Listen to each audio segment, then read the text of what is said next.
кого нет радикулита?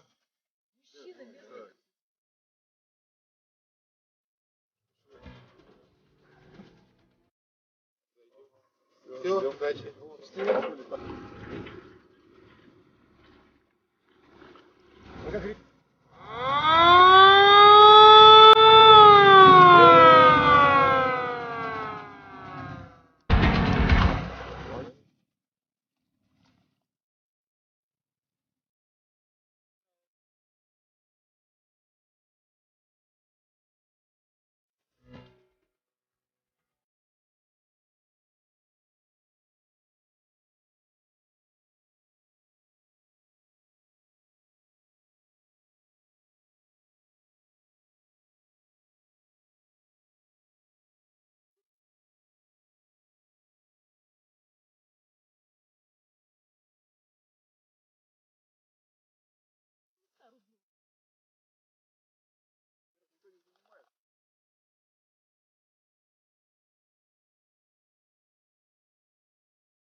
Так, тихо, тихо. Когда еще в канаве посидим. Наша экспедиция сейчас реализует проект «Тайны Русского Севера», и поэтому вот мы сосредоточились на таком очень интересном уголке, как Онежский залив Белого моря. Мы занимаемся в данный момент даже не побережьем, а островами. Почему именно островами? Потому что острова – это издревле изначально сакральный элемент мировосприятия древнего человека. То есть это уединенная область, как бы модель Земли в миниатюре, окруженная со всех сторон морем. Вот. И древние люди обычно помещали своих богов, духов либо в горы, на вершинах гор, либо на острова.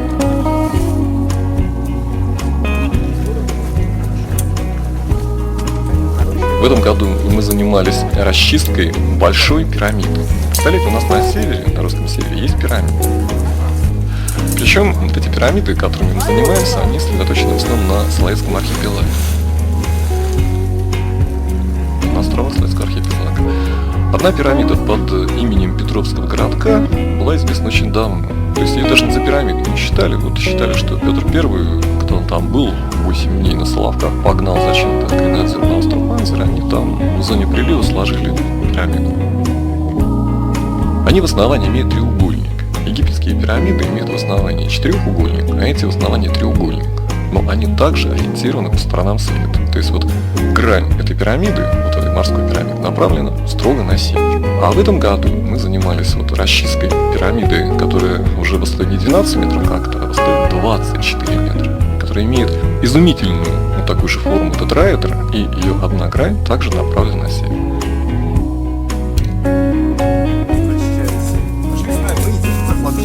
Я же с нами за флагштоком. Одну часть представляют из себя специалисты. Вот, мы привлекаем археологов, мы привлекаем ботаников. С точки зрения нахождения каких-то растений, у нас работают физики. Вот я сам по специальности физик.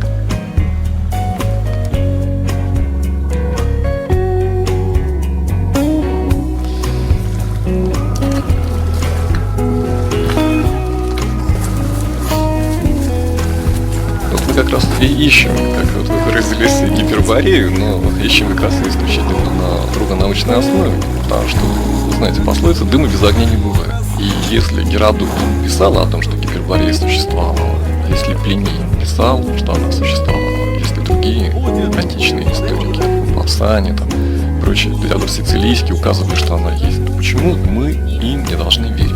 Почему мы должны верить Гомеру и считать, что да, Трое есть, Трое нашли, да, Гомер молодец, но Гомер же это поэт, не историк, а мы опираемся на свидетельства древних историков, на древние исторические факты. И, в общем-то, ну, я не скажу, что вот так вот мы нашли там какой-то крупный город, еще что-нибудь. Мы как раз руководствуемся в своих поисках тем, что от той древней цивилизации, если она была, могли остаться только какие-то жалкие, совершенно ничтожные крохи. Мы как раз пытаемся найти вот эти крохи.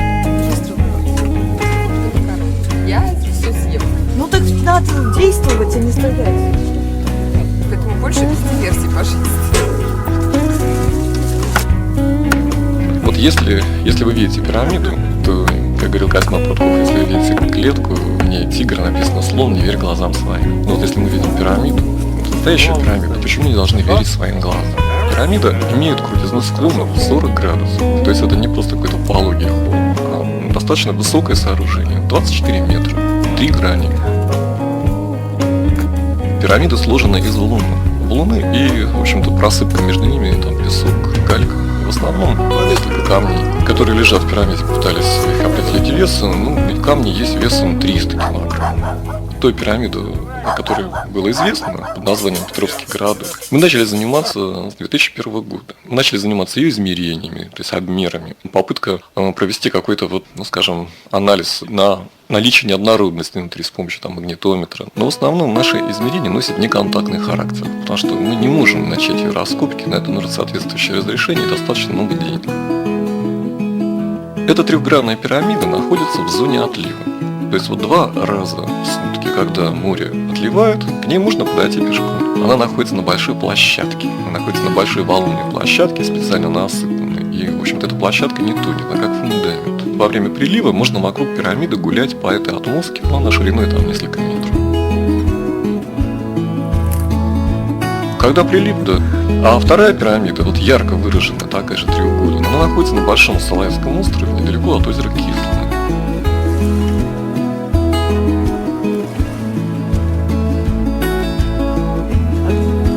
Гиперборея — это, с одной стороны, мифическая земля, но с другой, как я уже сказал, она присутствует в трудах различных древних историков.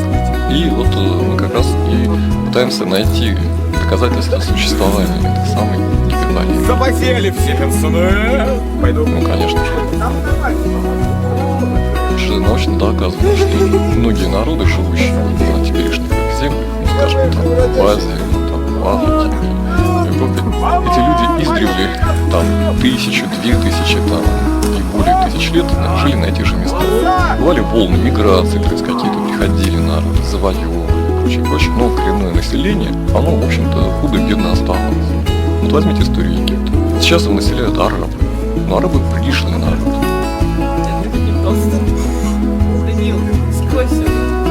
А кто прыгает за борт с веревкой? Пошли к тем плитам, к тем плитам! Дело в том, что официальная история — это тоже такой миф, который официально исповедуется. С другой стороны, по трудам многих современных ученых считается, что север, который простирался от Урала где-то и аж до Ирландии, это огромная территория, которая сейчас затоплена океаном. Многие ученые считают, что именно эта территория была изначальным котлом, где формировались разные народы. То есть в тот момент на этой территории был достаточно теплый климат. Хотел бы то изменить, что был ледник, но тот же Наций, например, он издал в свое время карту суши, которая была затоплена в свое время водой. И на этой карте очень четко прослеживается и Баренцево море, и белые наши моря, по дну которых текут полноводные реки. Впервые эту гипотезу о севере, именно о севере, как о прародине всего человечества, это высказал великий французский ученый Жан-Сильвин Баи. Он жил в конце 18 века. Это был астроном, историк, и, скажем, один из самых молодых членов Французской академии наук. Он задался целью написать в начале историю астрономии. Когда он начал ей заниматься, то оказалось, что когда он изучал астрономические фигуры Китая, Индии, арабов, то есть все, что ему попало в руки, что все они имеют один общий источник. Он начал анализировать астрономические знания. Оказалось, что они тоже имеют общий источник, и отправной точкой это знание древнего астрономического является не Средиземноморье, а север, где-то примерно в районе 65-68 градусов северной широты. А когда он проанализировал древние мифы, например, миф о Осирисе, об Адонисе, то, по его мнению, эти мифы, они, в общем-то, проистекают из древнего культа Солнца. Осирис умирает на 40 дней, а Солнце тоже на севере, скажем, на широте 68 градусов, на 40 дней заходит за горизонт, тоже как бы умирает. И поэтому Жан-Сильвин Баи, это первый из европейских ученых, чтобы классической науки, он поместил вот историю человечества на север. Письма к Вольтеру он прямо расписывал вот эти вот древние пути миграции. Если мы возьмем, например, исследование такого индийского ученого, как Бхактингарад Тилак, который издал «Отеческую родину в бедах», это примерно где-то 1905 год, книга была издана, то он первый, кто, расшифровав вот индийские веды, это эпос древнего индийского народа, пришел к выводу, что индийцы переселились тоже, вот, скажем, с североевропейской части на территории современного Дагестана.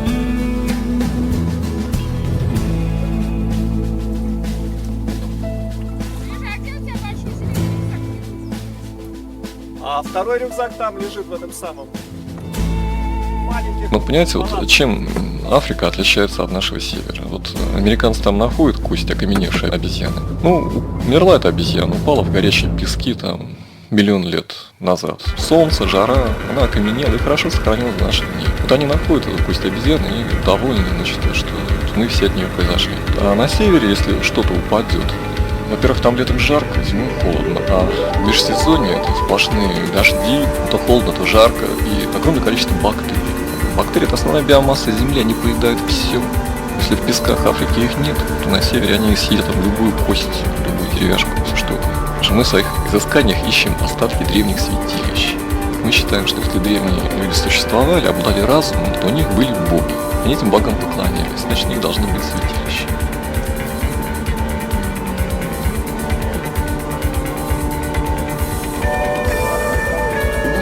Белые медведи же их воздвигли так. Вот еще вот Василий Капнист, знаете, такой литератор был, он читал труды Жана Сильвина Баи в оригинале, и, в общем, он был знаком с трудами Татищева. А Татищев у нас один из, скажем, таких вот забытых историков, хотя его история коренным образом отличается от того, что сочинил потом Карамзин, Соловьев и прочие историки. Так вот, он дал сочинение о Гипербореане, где он проанализировал труды Татищева, и Жан Сильвин Баи прямо указывал, что русский народ является наследником гиперборейцев. А людей всегда волнует вопрос, кто они, откуда, куда и зачем. И я, и мои единомышленники не являемся таким исключением. Ну, можно, конечно, перечислить те гипотезы, которые есть на данное время. Они, в общем-то, от совершенно смешных, фантастических до вполне реальных, такой большой диапазон. Скажем, тем гипотезам, которые достаточно нереальны уже, вот а наука доказана, что это неверно, это отнесение лабиринтов к так называемым моделям ловушек для рыб. Северные лабиринты, ранее их на Руси называли вавилонами, это такая особая выкладка из камней. По форме она чем-то напоминает спираль. Но на самом деле не совсем. Они есть разные по конструкции. Есть лабиринты, которые напоминают улитку. Левостороннее вращение, правостороннее вращение. А есть лабиринты с двойной спиралью. То есть одна как бы закручивается внутрь, а другая раскручивается в обратную сторону. Но таких тоже не очень много. Наибольшее количество называемых подковообразных лабиринтов. То есть достаточно сложный узор. По виду напоминает спираль, но там совсем не спираль. Но обычно вот эти вот сложения лабиринтов, они выполнены из тех камней, которые находятся поблизости. Обычно это гранит, то есть волны гранита большие. Где-то сантиметров, по 30, по 40 в диаметре. Дорожка между лабиринтами обычно, а радиус лабиринтов колеблется от 5 до 25 метров. Бытует такая версия, что это каменная модель ловушки для рыб, которая делалась с помощью кольев и прутьев. То есть это вот в море коли забивались, прутья оплетались, рыбоподобные структуры.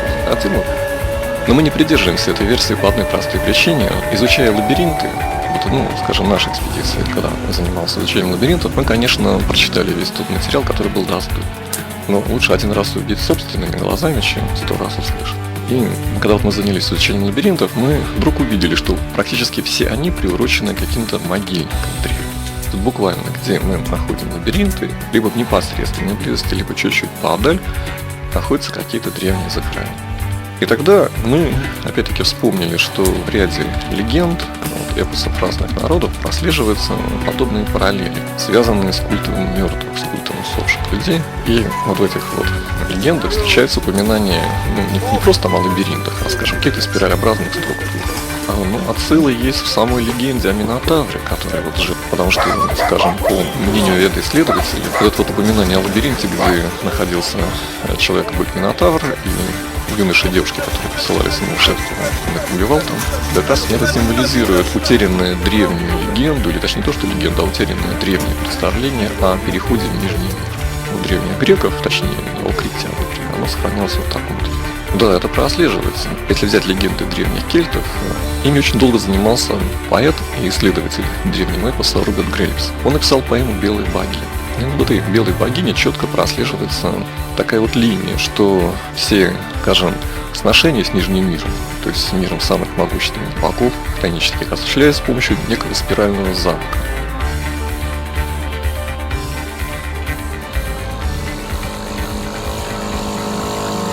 Локализирование души. Ребята, держись, сейчас полетит. Забей ракету, чувак.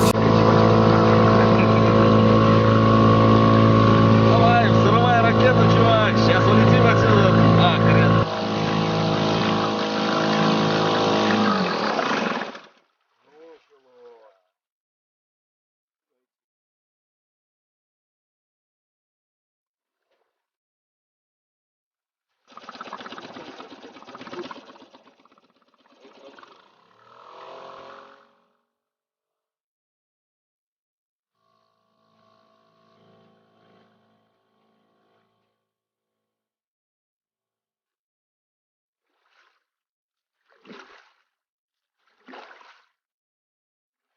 Доволен? Сказал ему, им движок на испорте. Попасть к белой богине, которая олицетворяла собой все и нижний, и верхний мир, и этот мир, нужно было обязательно пройти через некий спиральный замок. Проанализировав другие, например, легенды, связанные с плясками фей, эльфов, западноевропейской традиции, опять-таки, там все очень так достаточно сильно переплелось, тоже находим параллели, связанные с культом лабиринта.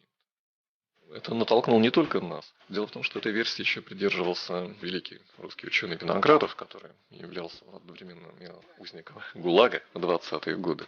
Он первый выдвинул версию о том, что лабиринт является культовым комплексом, именно связанным с умершими. То есть именно вот здесь происходили какие-то вот обряды, связанные с переходом души в Нижний. Да, у нас в России выпущено много книг о лабиринтах, но они у нас достаточно разноплановые. Большей частью эти книги посвящены не научной проблематике, а эзотерической проблематике в этом направлении. А вот книга, выпущенная в Англии, она, в общем-то, посвящена больше научной тематике. Она описывает все те лабиринты, которые известны в мире, но, к сожалению, в них нет российских лабиринтов. Жирный! Хватай, багор! Это странное впечатление, что для Запада полностью как бы отсутствует русская история. Я думаю, что это просто один из элементов той политики, которую проводит Запад. То есть обычная политика двойных стандартов. Да, лабиринт у нас встречается, не в виде выродок из камней, а в виде многочисленных изображений, например, в Дагестане. Очень интересно, правда, диаметрально противоположно. Вот, лабиринты встречаются в Швеции, в Норвегии, изображения лабиринтов в Ирландии, в Индии. В Северной Америке тоже есть изображения лабиринтов. И даже вроде по некоторым данным там найдено вроде бы 1 или 2 лабиринта, тоже выложенных из камней. То есть как бы вот образуется некий такой вот ареал, Северная Америка, Северная Европа, и вот такой вот лепесток уходит в Дагестан. Впрочем, некоторые тюлени по 3 центнера. Сейчас за 15 минут найдется.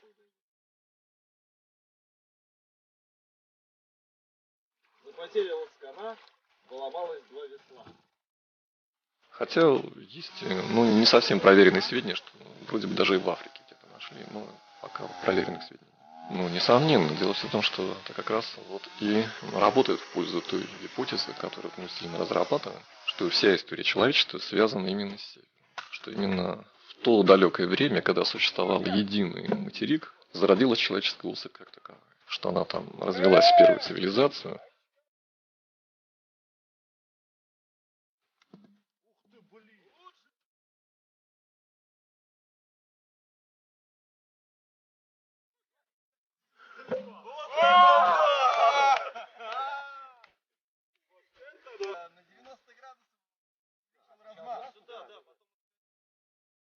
Потом были какие-то глобальные геологические катаклизмы, связанные с тем, что раскололось сначала на 2 материка, а потом еще на большее количество.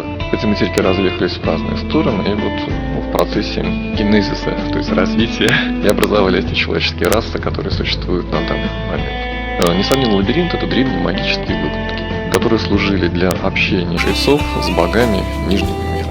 Единственное, что вот поскольку вот мы не знаем точно тех верований, которые были у древних людей, нам трудно досконально судить об этом. Но если мы будем судить по аналогии, аналогий много, и то, что сохранилось в нашем мире, в легендах, сказаниях, то, что, например, ученые исследуют находимых сейчас, еще и находимых, как ни странно, где-нибудь в джунглях Амазонки, каких-то редких племен, затерянных, у которых вот эти вот легенды более сохранились, то есть дошли до наших дней, то складывается впечатление, что древним людям был более присущ культ предков. То есть вот они обожествляли тех предков, которые у них были, и со временем это обожествление, оно и переросло вот в различных богов. Да, несомненно, вот многие ученые считают, что различные божества древности на самом деле были реальными людьми, жившими еще до того момента, как они сложили легенды. В этом году мы планируем продолжить изучение вот тех вот различных древних памятников, что мы нашли на севере, в том числе и лабиринтов. У нас разработаны некоторые оригинальные методики, которые, возможно, помогут нам понять, наконец-то, тот глубинный смысл, который вкладывали древние в их строение.